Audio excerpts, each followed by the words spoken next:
The Swede and Blinky Franklin were both killed. You know who else was in the gang? You were.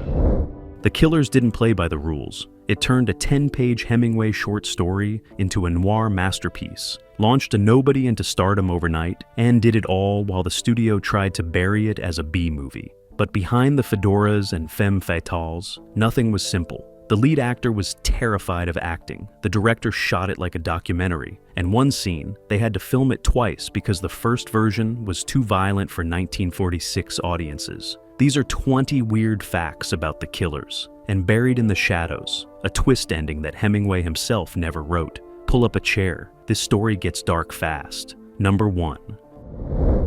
Ernest Hemingway wrote The Killers in 1927, a short story that ran barely 10 pages. 2 hitmen walk into a diner, wait for a man who never shows, and leave. That's it. No backstory, no explanation, no resolution. Just dread hanging in the air like cigarette smoke.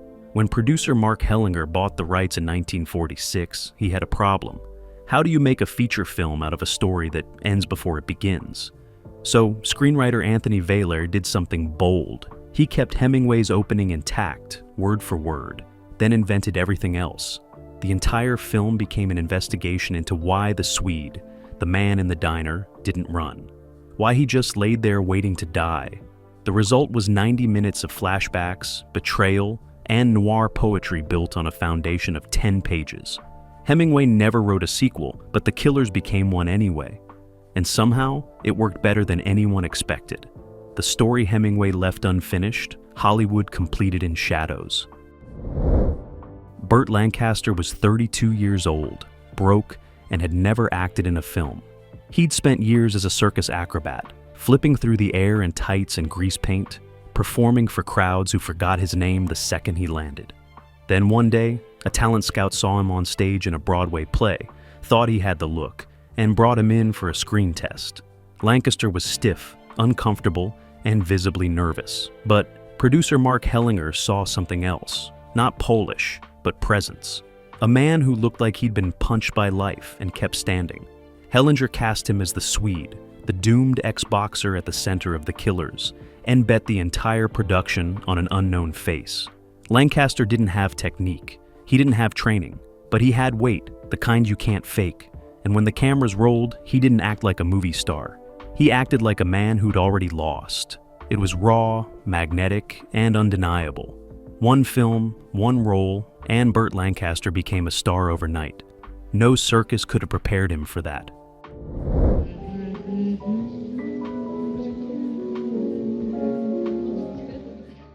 Ava Gardner had been in Hollywood for years, bouncing between bit parts and screen tests. Beautiful, but forgettable. The studio kept her around because she photographed well, but nobody knew what to do with her. Then came The Killers.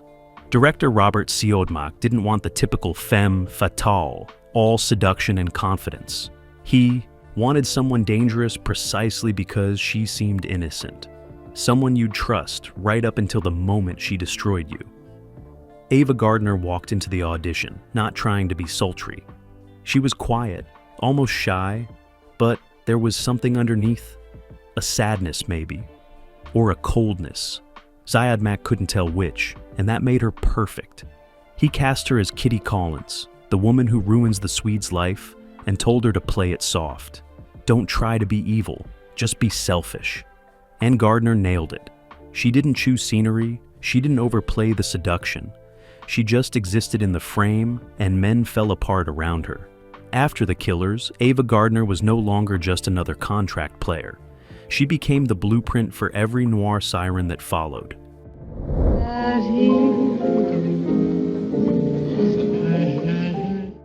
Director Robert Siodmak didn't want The Killers to look like a typical Hollywood film.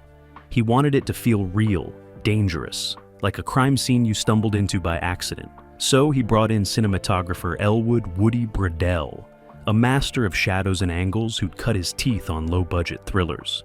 Together, they made a choice that would define the entire film. No soft lighting, no glamour shots, no safety. They shot almost everything in high contrast, deep blacks and harsh whites, with shadows cutting across faces like scars. Bradell used practical lights wherever possible, Bare bulbs, street lamps, headlights, anything that felt like it belonged in the world. And Siodmak refused to let the camera stay still. It prowled, it crept, it watched from corners like a witness afraid to be seen. They blocked scenes so actors would move in and out of darkness, sometimes hiding half their faces, sometimes disappearing completely. Burdell would place a single light source and let the shadows do the rest, creating frames that looked like German expressionist paintings come to life. The studio kept asking for more light, more clarity, more traditional coverage. Siodmak kept saying no. He wanted audiences to feel unsafe, to strain to see what was happening in the corners of the frame. The result was a film that didn't just tell a noir story. It looked like noir, breathed like noir, felt like you could get hurt just watching it. Critics later called it one of the most visually influential films of the 1940s. But on set, they were just trying to make it look like the truth. The opening scene of The Killers is lifted almost verbatim from Hemingway's original short story. Two men in dark coats walk into a small-town diner, order food they don't eat, and wait. The dialogue is clipped, cold, and threatening. Every line lands like a threat. It's one of the most faithful literary adaptations ever put on screen, and it wasn't easy to pull off. The actors, Charles McGraw and William Conrad, had to deliver Hemingway's rhythms exactly as written. No improvisation, no softening, no Hollywood polish. Just the words, hard and flat. Siodmak rehearsed the scene for days, not blocking, just rhythm. He wanted it to feel like a ritual, like these men had done this 100 times before. The diner owner, the cook, the lone customer, they were all pawns in a game they didn't understand. McGraw and Conrad practiced their delivery until every pause, every inflection felt like a loaded gun. And when they finally shot it, Siodmak did it in long takes, minimal cuts, letting the tension build naturally. The camera barely moved. It just watched, like everyone else trapped in that diner. The studio hated it. They thought it was too slow, too talky, too weird. They wanted action, gunfire, something to grab the audience immediately. But Siodmak refused to change a word.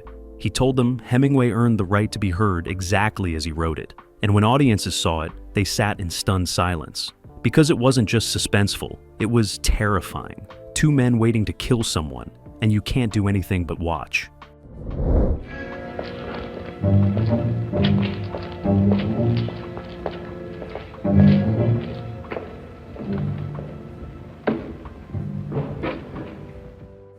Burt Lancaster was a trained acrobat, but he'd never thrown a punch on camera. When The Killers required him to play a washed-up boxer, the production brought in a real fighter to teach him.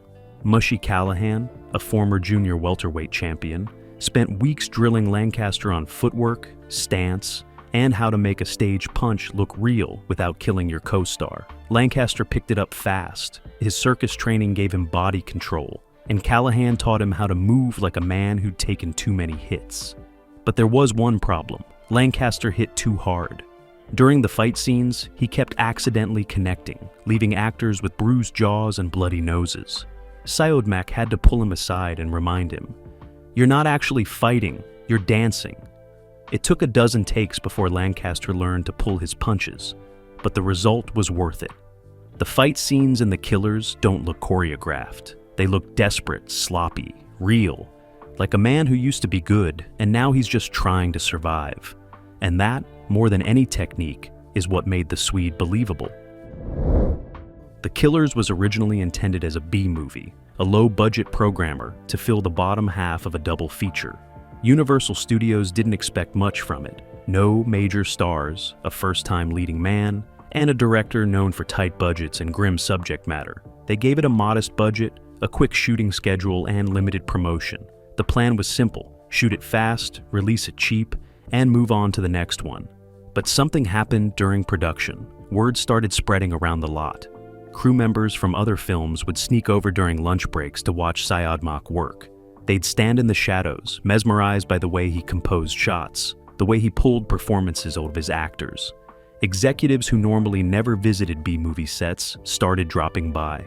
They saw the dailies and couldn't look away. The performances, the lighting, the atmosphere, it was all too good to bury. One executive reportedly said, "This isn't filler, this is something else. So halfway through production, the studio made a rare decision. They reclassified The Killers as an A picture, doubled the marketing budget, and gave it a proper theatrical release with premieres in major cities. Syod suddenly had more time, more resources, more freedom. It wasn't planned, it wasn't strategy, it was just undeniable.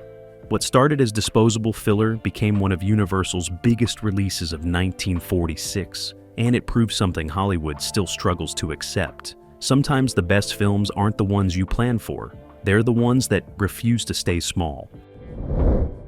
There's a scene late in The Killers where the Swede realizes he's been betrayed. No dialogue, no explanation, just Burt Lancaster's face as everything crashes down. He sits alone in a dimly lit room, the weight of the truth settling on him like a death sentence. And that scene, it almost didn't make it into the film. During editing, the studio wanted to cut it. They said it was too slow, too internal, too quiet for a crime thriller. They wanted action, they wanted movement, they wanted anything but a man sitting in silence staring at nothing.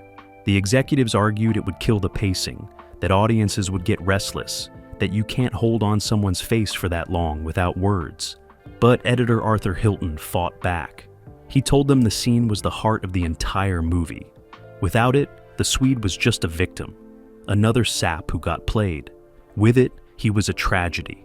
A man who chose to stop running because he finally understood there was nowhere left to go. Syod backed him up, and together they refused to cut a single frame. They threatened to remove their names from the picture if the studio interfered. When test audiences saw the film, that scene, the one the studio wanted gone, was the one people talked about most. It wasn't the gunfights or the heists. It was the moment a man's face told you he'd lost everything. And the studio, they never questioned the editors again. Because sometimes silence is louder than any explosion. Ava Gardner couldn't sing, not a note. But in The Killers, her character Kitty Collins performs a sultry nightclub number that becomes central to the plot. So, the production faced a problem. They needed Gardner on screen, but they needed someone else's voice. Enter Anita Ellis, a singer who'd spent years providing vocals for actresses who couldn't carry a tune. She recorded the song in a single session, her voice dripping with the kind of world-weary seduction that Kitty needed. And on set, Gardner lip-synced, moving her mouth while Ellis's voice poured through the speakers. But here's the strange part. The sync was so perfect, so seamless, that for decades people believed it was actually Ava Gardner singing. Fan letters poured in asking for recordings. Critics praised her vocal performance. And Gardner, she never corrected them. She just smiled and let the myth grow. It wasn't until years later that Anita Ellis was finally credited. But by then, the damage was done. In the public's mind, Ava Gardner could do everything. Sing, act, destroy men with a glance. And maybe in a way, that was true. Even if the voice wasn't hers, the danger absolutely was. The heist scene in The Killers was one of the most elaborately choreographed sequences in the film. Months of planning, detailed storyboards, precise timing down to the second. Syod had mapped out every camera angle, every driver's move, every moment of chaos that needed to look controlled. But when they finally shot it, something went wrong. During the getaway, a stunt driver miscalculated a turn and crashed the car into a light post. The impact was violent, metal crunching, glass shattering, the whole vehicle lurching sideways as sparks flew. For a moment, everyone froze. The assistant director yelled, "Cut." The stunt coordinator started running toward the wreck. The stunt driver climbed out shaken but unhurt, waving to signal he was okay. The crew rushed in expecting Syod to call for a reset, to check the damage and plan another take, but he didn't. He just stood there, watching the playback on the monitor, and then he smiled. He loved it. The crash looked real because it was real. The panic in the actors' faces wasn't acting, it was genuine surprise. So instead of reshooting, he kept the take and rewrote the next scene to include the damage. The dented fender, the cracked headlight, the way the car limped away from the scene, it all stayed. In a film built on consequences, even the accidents had weight. And that crash, unplanned and unrehearsed, became one of the most memorable moments in the sequence. Because in noir, nothing ever goes according to plan. Not for the characters, and apparently not for the filmmakers either. Mark Hellinger wasn't just a producer. He was a journalist, a columnist, a man who'd spent years writing about the underbelly of New York City. Gangsters, boxers, nightclub singers, people living on the edge. And when he decided to make The Killers, he didn't treat it like a movie. He treated it like an investigation. Hellinger spent months researching the world of the film, tracking down real ex-boxers who'd been involved with organized crime, interviewing former criminals, visiting the same kinds of dark hotel rooms and backstreet bars that appear in the story. He even hired actual former criminals as consultants, paying them to make sure the dialogue, the behavior, the details felt authentic. Syed Mak was initially skeptical, but once shooting began, he realized Hellinger's obsession had paid off. The actors didn't have to guess how these people talked or moved. They had blueprints, real templates. The hotel clerk who barely looks up, the nervous fence counting money, the way a criminal sits in a chair, always facing the door, it was all pulled from reality. The Killers wasn't just inspired by Hemingway's fiction. It was built on Hellinger's facts. And that strange hybrid, literature and journalism colliding in shadows, gave the film a texture nothing else in 1946 could match.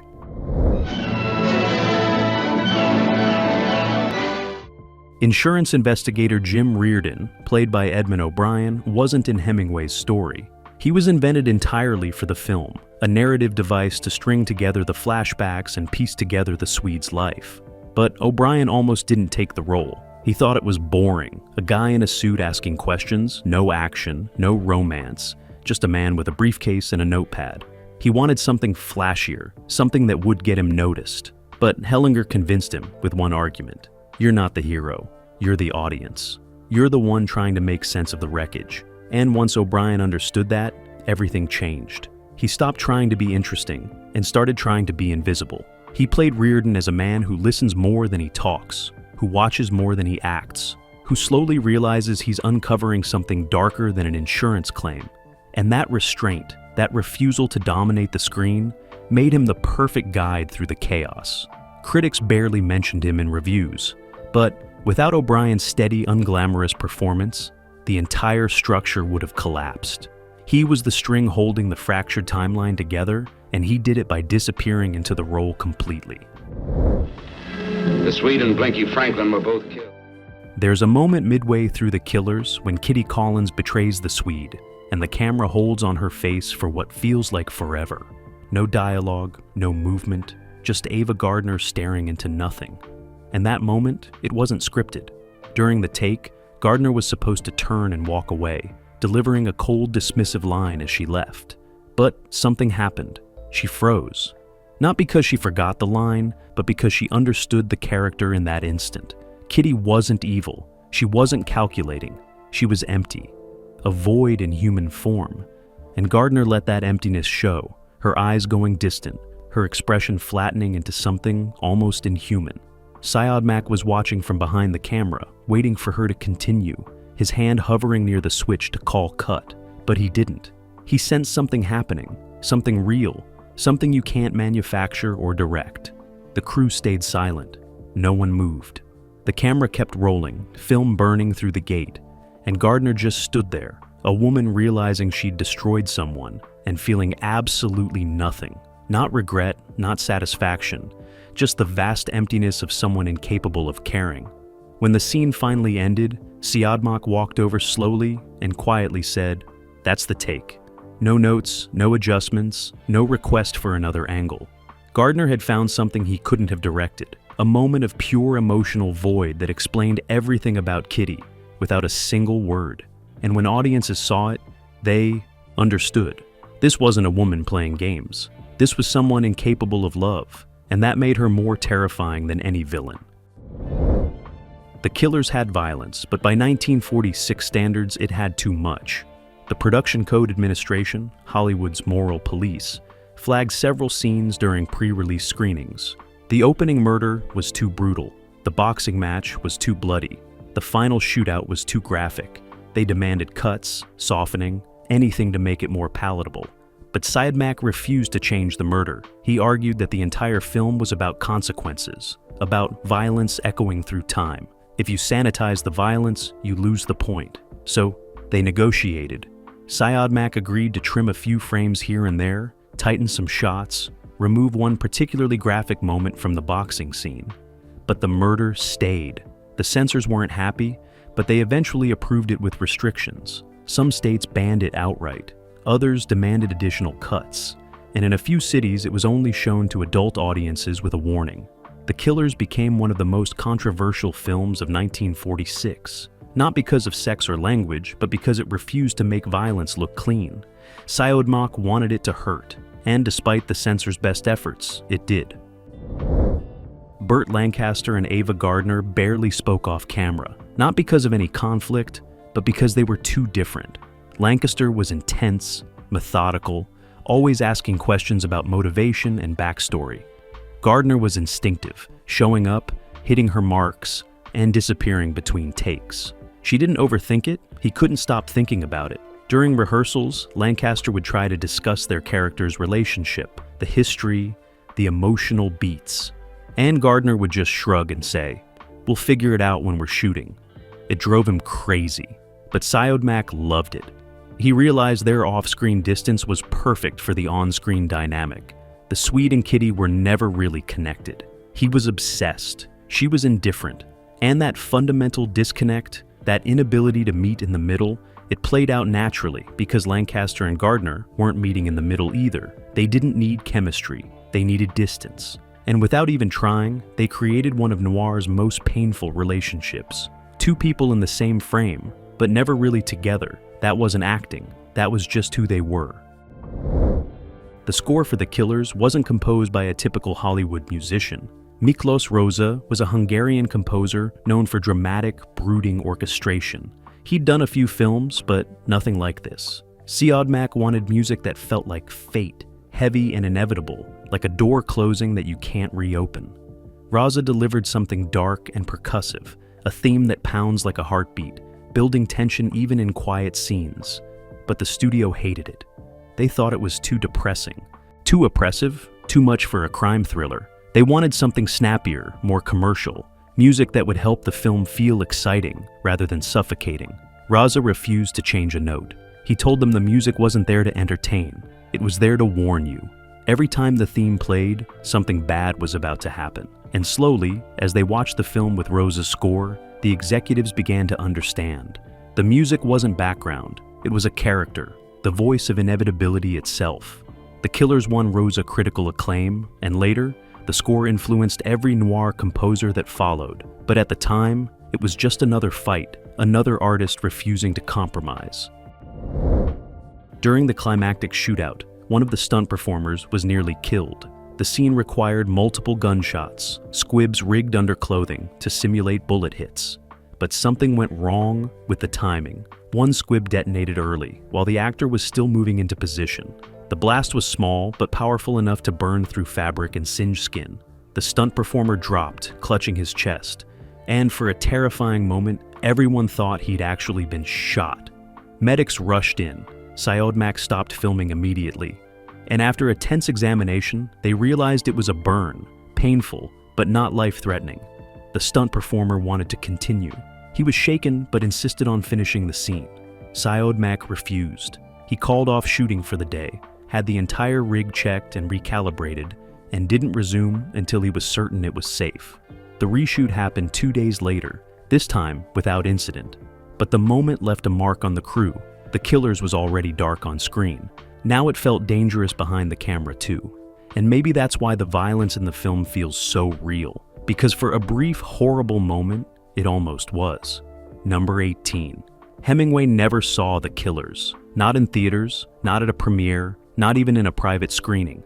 By the time the film was released, he was living abroad, writing, drinking, avoiding Hollywood entirely. He'd sold the rights, taken the money, and moved on. Years later, someone asked him if he'd ever watched the adaptation. He said no, and that he had no interest. Not because he thought it would be bad, but because once he finished a story, it wasn't his anymore. He didn't care what Hollywood did with it. But privately, friends said he was curious. He'd ask about it in roundabout ways, wanting to know if they kept the diner scene, if they stayed true to the tone. And when someone finally told him it was good, that Syodmak had honored the original and built something worthy around it, Hemingway just nodded and changed the subject. He never admitted it, but maybe, just maybe, he was pleased. The story he'd written in 10 pages had become something bigger, something that would outlast both of them. And for a writer like Hemingway, that was the only review that mattered. Number 19.